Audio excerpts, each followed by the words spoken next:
இந்திய வரலாற்றில் 2 தலைவர்களுக்கு முக்கிய பங்கு உண்டு. மத பெரும்பான்மைவாதத்தை எதிர்த்த செக்குலரிசம் பாலிசியை உருவாக்கிய திரு அண்ணல் காந்தி அவர்கள் சுதந்திரத்திற்கு பிறகு மத பெரும்பான்மைவாதம் மட்டும் முக்கியமல்ல, மத பெரும்பான்மையோடு சேர்ந்த ஜாதி ஆதிக்கமும் தான் முக்கியம் என்பதை உணர்ந்து அரசியல் அமைப்பை உருவாக்கி எல்லோரும் சமம் என்ற கருத்தை உருவாக்கியவர் புரட்சியாளர் அம்பேத்கர் அவர்கள்.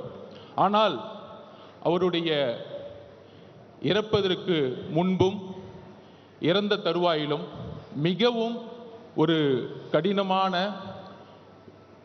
ஒரு சோகமான, ஒரு தோல்வியடைந்த நிலையில் அவருடைய இறப்பு இருந்தது. அப்படி ஒரு ஆராய்ச்சியில் நான் பகுப்பாய்வு செய்யும் பொழுது அம்பேத்கர் அவர்கள் தேர்தல் அரசியலில் தன்னை முழுமையாக ஈடுபடுத்தி கொண்டது கிடையாது. 1952-53 எலெக்ஷன்களில் அவர் தோல்வியுற்றார், தோற்கடிக்கப்பட்டார். ஒருவேளை அண்ணல் அம்பேத்கர் அவர்களுக்கு 50 MP 100 MP இருந்திருந்தால் அவர் நினைத்த முழுமையான இந்திய அரசியல் சாசனத்தை உருவாக்கியிருக்க முடியும் என்கின்ற ஆராய்ச்சி என்னுடைய 15 வயதில் உருவாகியது. அந்த ஆராய்ச்சி தான் இன்றைக்கு மேடையில் நான் நிற்க காரணம். அதோடு சேர்ந்து 3 யுத்தங்கள் 2016, 2019, 21 தேர்தலில் மத பெரும்பான்மைவாதத்திற்கு எதிராக தேர்தல்களில் பங்கெடுத்துவிட்டு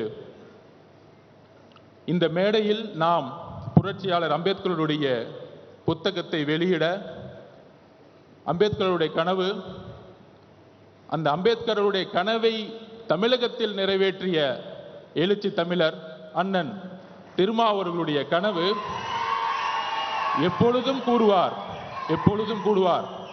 மேடையில் அவர் இல்லை, ஆனால் அவருடைய மனசாட்சி இங்குதான் இருக்கிறது என்பது எனக்கு தெரியும்.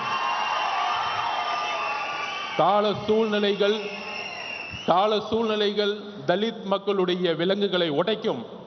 அதற்கான நேரம் கூடிய விரைவில் வரும். சுய சிந்தனை கொண்டவர்கள் தான் மனிதர்கள். ஆம், நாமும் மனிதர்கள். மன்னர் பரம்பரையை உருவாக்க தமிழகம் இனி ஒருபொழுதும் இடம் தராது. மன்னராட்சி ஒழிக்கப்பட்டது. மன்னர் பரம்பரையை ஒழிப்பதற்கு இன்றைக்கு புரட்சியாளர் அம்பேத்கருடைய சிந்தனைகள் நமக்கு தேவைப்படுகிறது. அந்த பகுப்பாய்வுடன் திருமா அண்ணனுடைய கனவு என்ன? தலித் மட்டுமே பேசிக் கொண்டிருந்த தலைவர் அம்பேத்கர் அவர்களை இன்றைக்கு தலித் அல்லாத ஒரு விஜய் அவர்கள், சகோதரர் விஜய் அவர்கள் வெளியிடுவது என்பது புரட்சியாளர் அம்பேத்கர் அவர்களுடைய, அண்ணன் திருமா அவர்களுடைய கனவு இன்று விகடன் மூலம் நிறைவேற்றப்பட்டிருக்கிறது.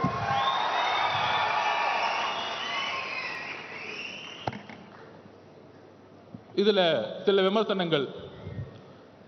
சகோதரர் விஜய் அவர்களுக்கு அரசியல் தெரியுமா?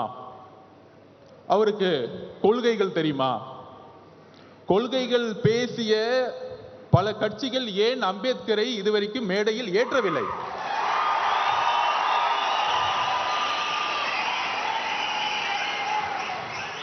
இன்றைக்கு இந்த புத்தக விழாவின் வெற்றி, திரு நிர்வாக இயக்குனர்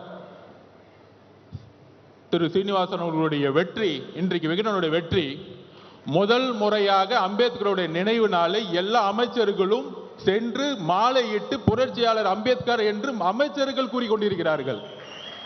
இதுதான் வெற்றி, எங்களுடைய வெற்றி, எங்களுடைய பிரச்சாரத்துடைய வெற்றி. அந்த பகுப்பாய்வில் அம்பேத்கர் அவர்கள் ஏன் தோல்விற்றார் என்ற கேள்வி என்னுடைய 15 வயதில் உருவாகியது. என்னுடைய தாயினுடைய இழப்பு, என்னுடைய தனிமை அரசியலை நோக்கி என்னுடைய 15 வயதிலே செல்ல வைத்தது. அதனால்தான் 3 யுத்தங்களில் தேர்தல் அரசியலை கற்றுக்கொண்டு இங்கு வந்திருக்கிறேன். எங்கிருந்து கற்றுக்கொண்டு வந்திருக்கிறேன் என்றால் எல்லாருக்கும் தெரியும்.